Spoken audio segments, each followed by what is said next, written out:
Hi friends, I am Tilak. You're watching Tech May Be Unique, and today we're going to see how to insert the Delta symbol on your Google Docs mobile.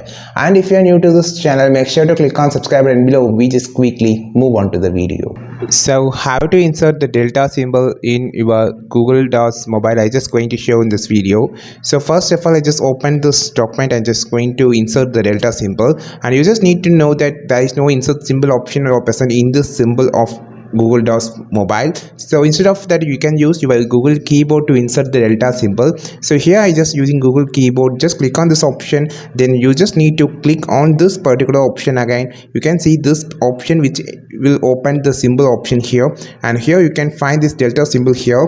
Just want to click again. This is the capital Delta. Here this is how you just insert the Delta symbol on your Google Docs mobile. I think this video helped you a lot. Like this video, share this video, subscribe this channel, and if you having any doubt, you just comment below. I just can make the video about it, about the topic that you commented below, and we will meet on next video with super valuable content. This is Tilak signing off from Tech May Be Unique. Have a wonderful day.